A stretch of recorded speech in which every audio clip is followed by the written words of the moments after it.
नमस्कार मुलांनो, मी आज तुम्हाला शिवाजीच्या दरबारातील एका तरुण सरदाराची गोष्ट सांगणार आहे. गोष्टीचं नाव आहे नियमप्रिय सावळ्या तांडे. शिवाजी महाराजांनी आपल्या गड किल्ल्यांवरील लोकांच्या सोयीसाठी, त्यांच्या हितासाठी, त्यांच्या संरक्षणासाठी काही कायदे केलेले असतात. त्यातील महत्त्वाचा कायदा म्हणजे सूर्यास्तापासून सूर्योदयापर्यंत गडावर कोणालाही प्रवेश द्यायचा नाही, गडाचा दरवाजा बंद ठेवायचा. सगळ्या किल्लेदारांना सक्त ताकीद असते.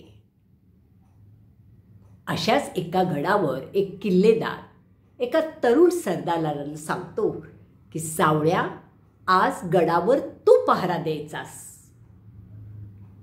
महाराजांच्या नियमाप्रमाणे सूर्यास्तापासून सूर्योदयापर्यंत कोणालाही गडावर प्रवेश द्यायचा नाही, गडाचा दरवाजा उघडायचा नाही.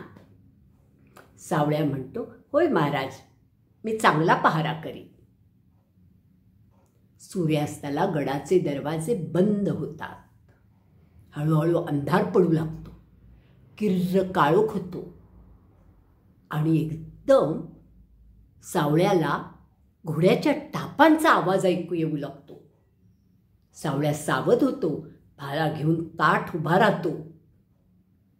तो घोड्यांचा टापांचा आवाज जवळ येता येता एक सरदार घोड्यावरून येताना त्याला दिसतो. तो सरदार सावळ्याजवळ येऊन उभा राहतो आणि त्याला दरवाजा उघडायला सांगतो. सावळ्या म्हणतो, महाराजांच्या आज्ञेप्रमाणे सूर्यास्तापासून सूर्योदयापर्यंत गडावर कोणालाही प्रवेश द्यायचा नाही, गडाचा दरवाजा उघडायचा नाही, अशी महाराजांची सक्त ताकीद आहे.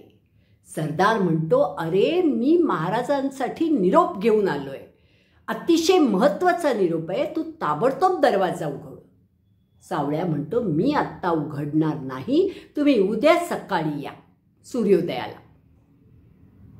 सरदार म्हणतो, अरे बाबा, खरंच मी सांगतोय, मला महाराजांना महत्त्वाचा निरोप द्यायचा आहे, तू त्यासाठी दरवाजा उघड. सावळ्या म्हणतो, मी तुम्हाला एकदा सांगितलंय, मी दरवाजा उघडणार नाही. उद्या सकाळी सूर्योदयाला दरवाजा उघडला जाईल, तेव्हा तुम्ही या. सरदार चिडतो आणि सावळ्याला म्हणतो, तू समजतोस कोण स्वतःला? एवढासा पोरगा तू आणि मला अक्कल शिकवतोस? थांब, मी तुला माझ्या तलवारीने मारून टाकतो.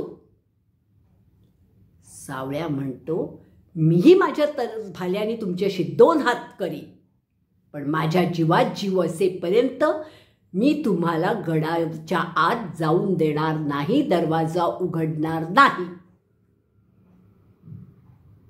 सरदार घोड्यावरून खाली उतरतो आणि सावळ्याजवळ येतो आणि सावळ्याला म्हणतो, अरे सावळ्या, मीच शिवाजी आहे, नीट बघ माझ्याकडे, तू ओळखलं नाहीस का मला?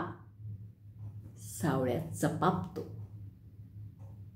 पण म्हणतो, नाही, महाराजांनी जो नियम घालून दिलेला आहे तो मी पाळणार. मग तुम्ही महाराज असा नाहीतर कोणीही असा, मी दरवाजा उघडणार नाही. नियम म्हणजे नियम. तो सरदार म्हणजे शिवाजी महाराजच असतात. ते गालातल्या गालात हसतात आणि घोड्यावर बसून निघून जातात. दुसऱ्या दिवशी दरबार भरतो. दरबारात सगळीकडे बातमी पसरते की सावळ्याने शिवाजी महाराजांना आत घेतलं नाही.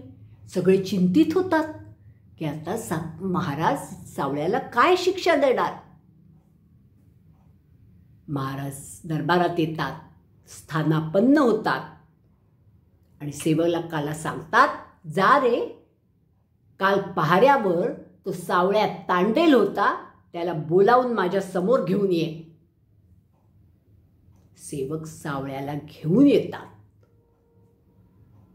सावळ्या खाली मान घालून उभा असतो.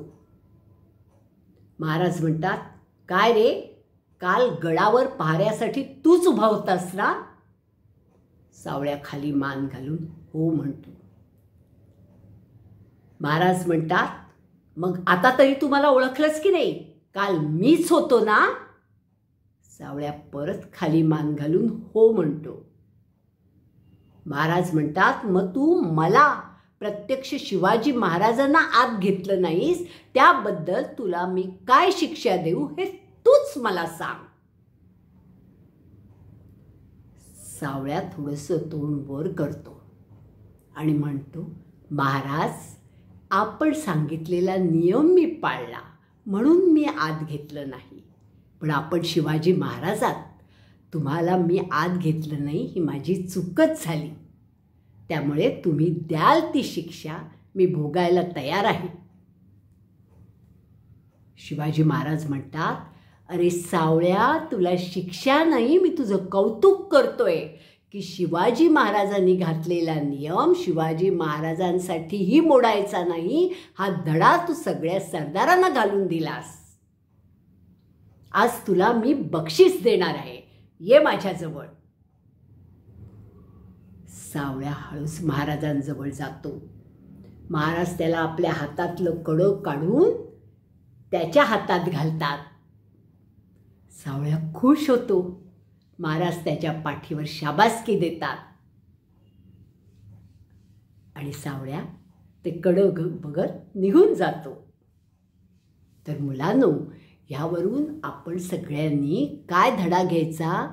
नेहमी नियमानेच वागायचं, नियमाच्या बाहेर वागायचं नाही. जे नियम दिले ते पाळायचे. कळलं? आता पुढच्या वेळी मी तुम्हाला दुसरी कथा सांगेन. हां.